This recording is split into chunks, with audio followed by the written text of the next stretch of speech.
What's good, YouTube? It's your boy Bobby G. We back with another reaction video. Patrick CC just dropped literally 25 minutes ago, so we're gonna see what he's got for us. But before we do that, subscribe to the channel, drop in the comments, leave a like, and yeah, let's see what Patrick CC's got. Two extremely famous rappers admit to committing the same horrible crime at the height of their popularity. Rick Ross's admission was in 2013, and Cardi B 6 years later in 2019. Rick Ross received an incredible amount of backlash. Tens of thousands of petitions signed and hundreds of people standing outside of the Reebok headquarters demanding them to terminate their endorsement deal with the rapper. Cardi B, on the other hand, received tons of support from her fans and the media, breaking down all of the nuances of her crime and why it was okay. Today we are going to take a look at both of these situations and examine exactly why Cardi B was perceived as a victim and Rick Ross was perceived as guilty in the court of public opinion. Starting with Rick Ross. In March of 2013, a rapper by the name of Rocco released a remix of his song UOENO alongside Future and Rick Ross. UOENO is not an acronym but rather a slurred slang term representing a phrase, "you don't even know it." At the 2-minute and 10-second mark in the song, Rick Ross says, "Put Molly all in her champagne, she ain't even know it. I took her home and I enjoyed that, she ain't even know it." Listeners were shocked to hear Rick Ross directly confess to drugging a woman and then insinuating that they had sex after. It's hard to interpret this bar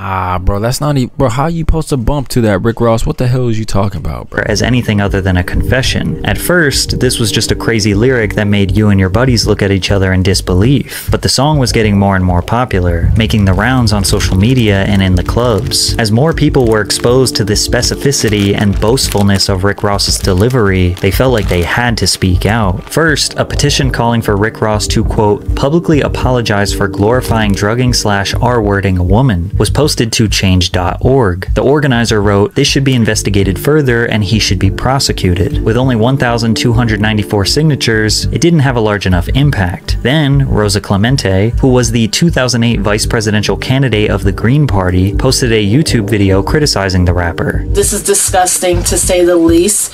This lyric is obviously promoting not just date, but and culture and violence against women. We live in a society that by the time African American women and Latina women are 18, almost half of them, 44%, have been sexually abused." From there, more media personalities use their platform to encourage people to speak out against Ross. Sex without consent is what. Wait, what year did this song come out?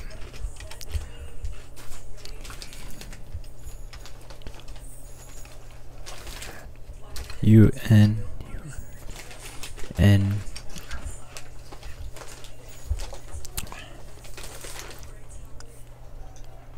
back in 2013. Damn. You should know. Sex without consent is rape. That's what we know.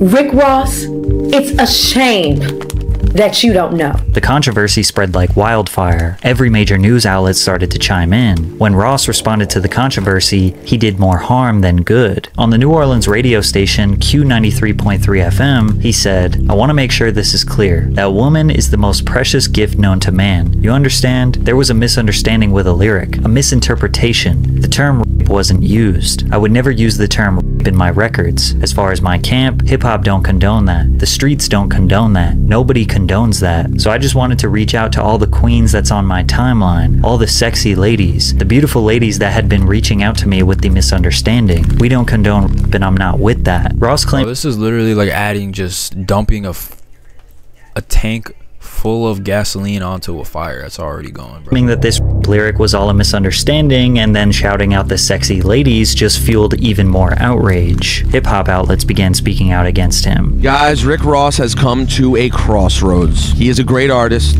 good dude. He put me on his mixtape. I love the guy, but he's got to step up right now and do the right thing. And that right thing is a thorough and sincere apology about the lines that made people think he was endorsing date rape. Ross's peers, such as Talib Kweli, began speaking out against him. I don't care if Rick Ross is 40 years old. He's a misguided 40-year-old person. When we embraced him, we have to embrace him with love. Everything everyone's saying about that line is correct. Rick Ross condoned in that song, and he shouldn't, and he should apologize. And his apology that he offered was unacceptable. So he apologized again. On April 4th, 2013, he tweeted, "I don't condone rape. Apologies for the hashtag lyric interpreted as #boss. This was his second attempt at an apology, but still sticking to his belief that you, the listener, misconstrued his words, and he didn't say anything wrong. Whereas many argue that there is no other way to look at this lyric, like Adam Howard from The Griot, who said, "There's no way to argue that he's not describing rape." Most other hip-hop songs describing sexual contact, while still often misogynistic, at least leave room for a listener to believe that women are consenting parties. But in this case, listening to a man gleefully rhyme about drugging someone and having sex with her while she's unconscious feels like an alarmingly pointed threat. Critics were tired of Rick Ross's inability to accept responsibility, especially the National Organization for Women in New York City, who rallied in hundreds outside of the Reebok headquarters in New York, asking them to disband their partnership with Rick Ross. It is a hate crime to be out there making fun of, making light of drugging and raping women, something that happens all too often in our culture. Simulcasting is finally available on Twitch. Just stream as usual and simulcast your stream on Kick. These are actually 72,000 petitions. Yeah, bro, I mean, he already probably knows, but you gotta know what you're rapping about, especially if you big in the industry. That is, you could say a lot of unhinged things, but that's one of those things that you just can't, come on, bro.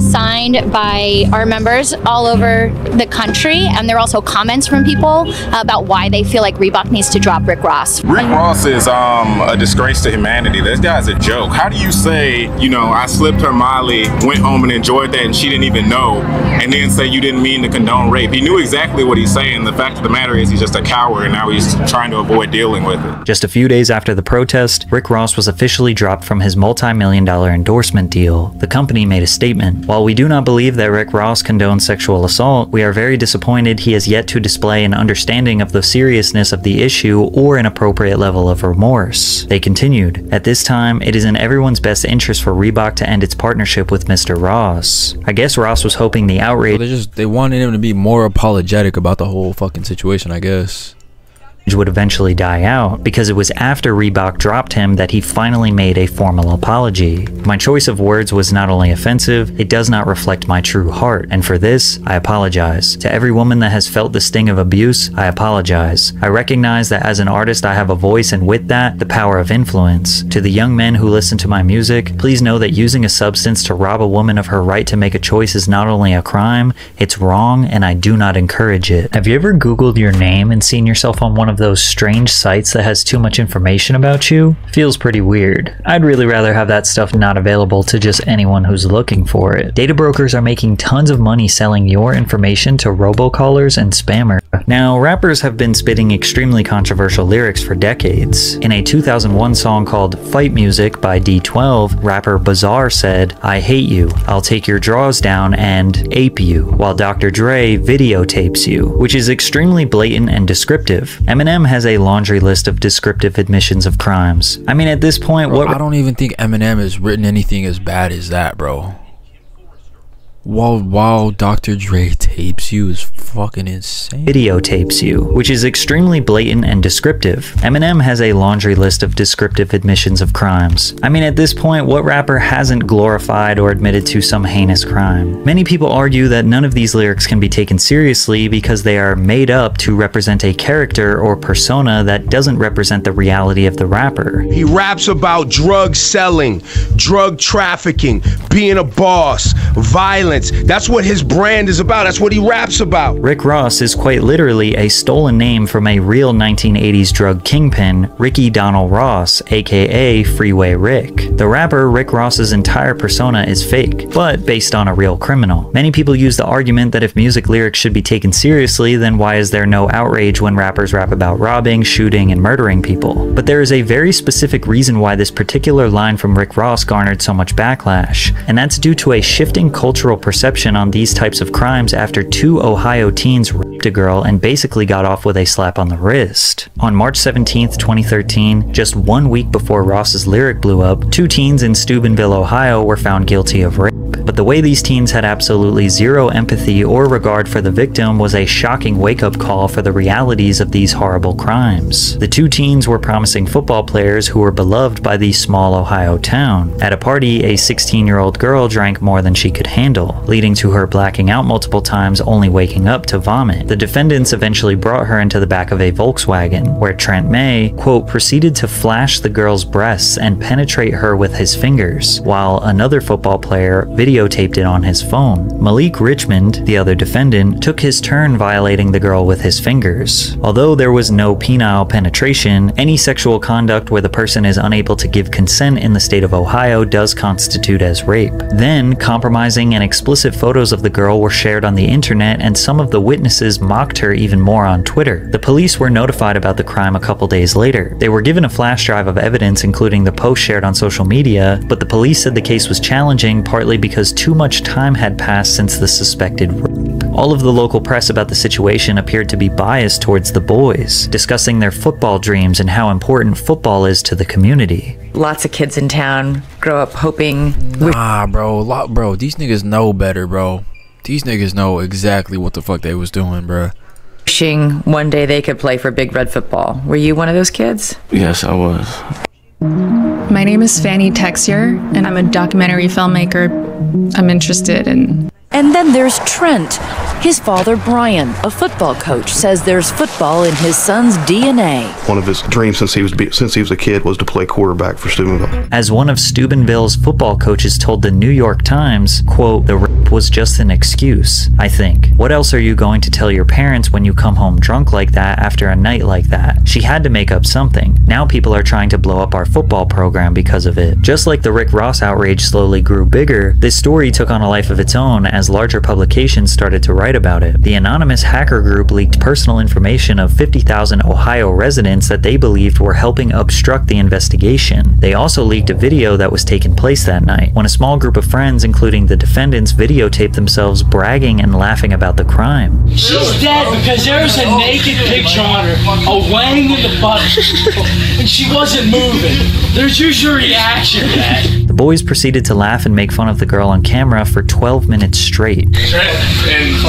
Bro, yeah, it's always motherfuckers like this that like they end up doing life in prison, or like they end up on death row for some crazy shit, bro. Like sometimes people just need to like not have kids, bro.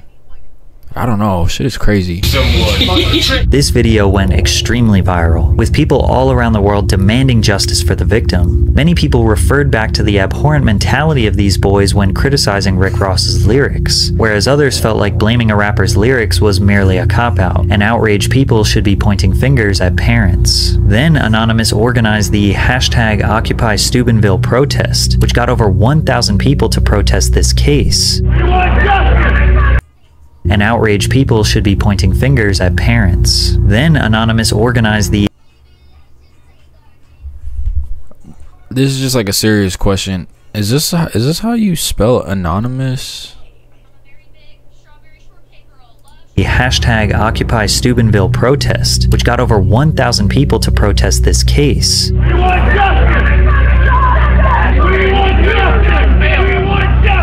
Finally, because of the outrage, the case went to trial, and the boys were found guilty. Trent Mays, who's 17, was sentenced to serve at least 2 years in the state juvenile system. The other, Malik Richmond, 16, was sentenced to serve at least 1 year. Although it took thousands of outraged people on the internet to escalate this issue for them to receive justice, many believe that the punishment for these teens was not enough, perpetuating the reality that these types of crimes are not taken as seriously as they should be. And then 1 week after this guilty verdict that people are outraged about, Rick Ross has an extremely popular song that people see as glorifying this same horrible crime. It was a recipe for disaster. Yet despite all the backlash, this didn't even have any long-lasting impact on Rick Ross's career, or even the song. UOENO debuted at number 99 on the Billboard Hot 100 3 weeks after Ross was dropped by Reebok, and by July 20th, it peaked at number 20 on the Hot 100. They even released a visual to the song a few months later that depicts a woman drinking a spiked drink and begins spiraling before Rick Ross takes her home. And even though Reebok dropped him, he has still managed to secure tons of multi-million-dollar business deals. That is fucking insane, bro. This is literally like this man just does not give a fuck. He just did not give a fuck, bro. That he reaps the benefits of still to this day. Have you seen this guy's house? He is doing just fine. At the end of the day, Rick Ross does have deniability that what he said was fiction, as it was just a part of a song. Cardi B, on the other hand, does not have that deniability because she admitted to drugging multiple people on an Instagram live. However, the reason she did it is what caused many to shower her with support rather than outrage. On an Instagram live in 2017, rapper Cardi B was discussing the struggles that she went through to survive in the streets of New York City. Niggas must have forgot, my nigga, the shit that I did to survive. Like, I had to go straight. I had to go, oh yeah, you wanna me? Yeah, let's go to this hotel. And I drug niggas up and I robbed them. That's what I used to do. Just like Rick Ross, Cardi B admits to drugging people, but specifically she said drugging men and robbing them. For more context, Cardi B was a stripper before she was a rapper, and in this instance she was describing situations where men would try to solicit sex from her in strip clubs, to which she would say yes. Then she would drug them and rob them. But this Instagram live didn't go viral until 2 years after it was recorded. In March of 2019, it resurfaced via Twitter and sparked outrage online. Hashtag Surviving Cardi B began trending worldwide on Twitter, which was a reference to the Surviving R. Kelly docuseries that detailed all— She deadass just like snitched on herself on Instagram live. She needs that same treatment that everybody gave Rick Ross. All of the horrific sex crimes committed by the R&B singer. Cardi B quickly tweeted, "I never claimed to be an angel. See, I mean, like what Rick Ross did was fucked up, bro. That shit is nasty. Like, no consent sex is disgusting, bro. But like, this bitch Cardi B is drugging niggas and then robbing them, bro. That's not good either. What the fuck? Always been a street bitch. Y'all be glorifying this street rappers that talk and do the grimy shit, but then they can't stand a street bitch." Then she continued to gloat about how people are trying to cancel her. "I'm that bitch they love to hate. I'm that bitch they hate to love," when they try to cancel me on Twitter and Instagram. Critics felt like she was taunting them, which just added fuel to the fire. Redditors unleashed a firestorm of criticism, including this post on the subreddit Black People Twitter, calling the rapper Cardi B Cosby. The post read, "She better get the Bill Cosby treatment or gender equality doesn't exist. This so stupid she called this hard work." As many of you know, Bill Cosby was accused by 60 women of rape, sexual assault, and sexual harassment. And less than a year before Cardi B's post went viral, he was not only rightfully vilified for his disgusting actions, but found guilty and jailed for his crimes. Cardi felt like her words were being twisted and lacked context, so she posted a lengthy response on social media explaining her point of view. There are rappers that glorify murder, violence, drugs, and robbing, crimes they feel they had to do to survive. I never glorified the things I brought up in that live. I never even put those things in my music because I'm not proud of it, and feel a responsibility not to glorify it. I made the choices that I did at the time because I had very limited options. I was blessed to have been able to rise from that, but so many women have not. The men that I spoke about in my live were men that I dated and was involved with, men that were conscious, willing, and aware. After the rapper's response, major media outlets began to clarify and highlight the quotes where she said that she was doing what she had to do. That's cap, bro. She was doing that shit on the daily to whoever the fuck. Cause why would she just do that to the same 3 or 4 niggas that she was been with? Like, that makes literally no sense. To survive. There were no protests, no demanding of a deeper apology, no attacking her sponsors. For Cardi's fans and business partners, they weren't surprised to hear this information since she never hid who she was from the people. I'm a rapper. I'm a that came from the streets, that came to the industry. I wasn't a Disney Channel star. I wasn't a nun. I wasn't a saint. I never was a saint. Okay, let me tell you something. I'm a good-hearted person, but I have done fucked up shit. For many women and fans of the rapper, they understood her struggle and were ready to move on. Even Rick Ross told people to leave Cardi alone. Like I say, leave Cardi B alone, because we don't need to persecute her for her past. We need to be leaders and lead by example. And regardless of what you did. Nah, bro, Rick Ross, I'm sorry, bro, but the best thing you can do in a situation like this is, nigga, just butt out, bro. You have literally nothing to say, bro. In the past, if you stole a car, nigga, them lyrics was insane, bro. That, and then the video, dropping the video right after too, is some pretty dirty work, bro. Past, that don't mean you shouldn't be able to get money in the future. As long as you change your ways, and we all know Cardi B focused on the money now, and she is a leader. But it seemed like mostly men who were not fans of Cardi B to begin with were outraged at the lack of further outrage. Change my view. If Cardi B was a man, we would be boycotting her music and her career would be destroyed. To which people countered that most other male rappers have had extremely public controversies that didn't destroy their careers. Chris Brown's long history of assault has not hindered his career. Dr. Dre has a history of accusations that have not hindered his career. 6ix9ine pleaded guilty to the use of a child in a sexual performance, which was well known even during his popularity. And as we detailed before, Rick Ross did lose out on some money, but ultimately it had no long-standing impact on his career. Another post went viral on the subreddit Unpopular Opinion. Cardi B drugging and robbing men makes her a predator. Now, it actually took months for Cardi B to clarify that she didn't have sex with these men, which was a huge reason why Redditors were so angry. She was alone in rooms with men who thought they were going to have sex with her, since she told them that she would. Then she drugs them into unconsciousness, which is enough evidence for some people to assume that she could have also raped them, but Cardi denies this. Have actually sex when you touch somebody without their consent. I never f nobody. Let me tell you something. I never ever wanted none of these niggas. An online comment read, "No one cares about male victims when it comes to these types of situations. They say, well, that's what his horny ass gets for going to a hotel room with a woman he just met. Let it have been a male rapper who was drugging women though. Sex crimes against men are more common than people think, but there is an assumption that men don't care or that they can't be sexually assaulted because of gender-based stigmas." And at this time, the Me Too movement and the Believe Women movement. I don't know, bro. What do y'all think in the chat and the comments? Let me know. Like, that's crazy. I don't know if it just does like the double standards kind of come into play on that. Was at an all-time high, so many people just automatically believed Cardi when she said that she wasn't sexually assaulting anyone, and rather just hustling them for their money. But the outrage calling for her to be cancelled continued throughout the years, until someone found another old video of her where she explains a hypothetical situation where she describes setting up a sexual assault. I'm gonna take him out, we're gonna get drunk, I'm gonna get him all perked up and everything, we're gonna have a good time. Okay.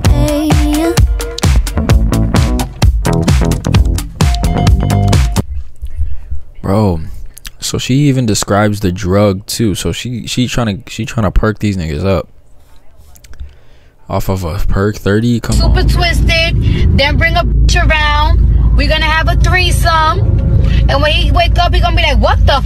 Yeah, because the bitch was a tranny. I'm be like, "Yup, we had a threesome with a tranny.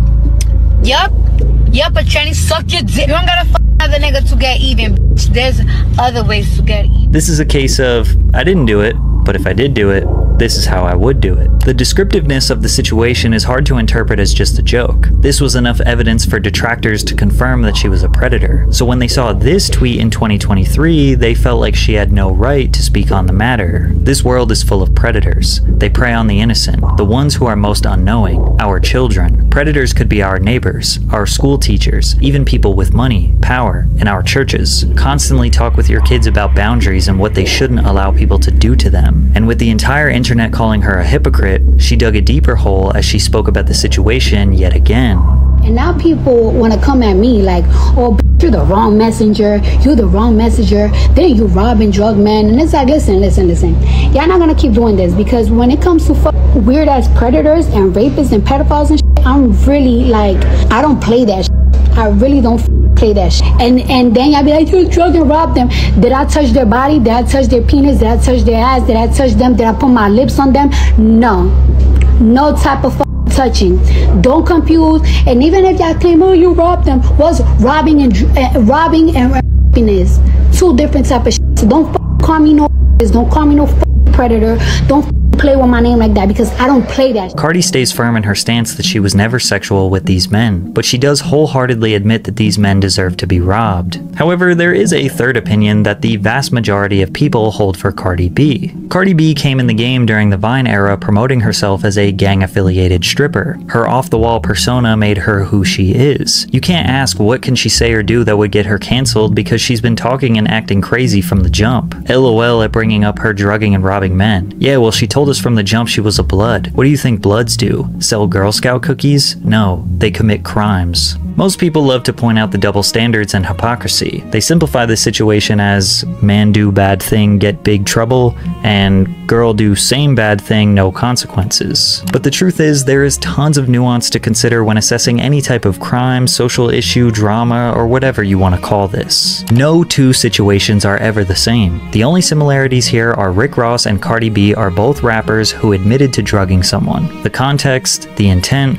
the time frame, the clarity of the words, the behavior before and after the admission are all entirely different, but extremely necessary to assess before you make a decision on what you think about these rappers. Now, I'm not saying they should be absolved of criticism, but if you're expecting rappers to be beacons of moral good, you're gonna be angry forever. I mean, he's definitely right about that. You can't really blame rappers for trying to write some pretty like outlandish lyrics, but sometimes y'all gotta chill. Like Rick Ross, bro, you gotta chill. Nobody was really fucking with Cardi B anyways, but W video from Patrick CC. Let me know in the comments if y'all want to see some more of his videos. I like watching his videos. They're really like, I feel like they're really well put. Let me know in the comments what y'all thought. Don't forget to leave a like on this video, subscribe to the channel, and yeah, I'll see y'all in the next video. Thanks for watching. Peace.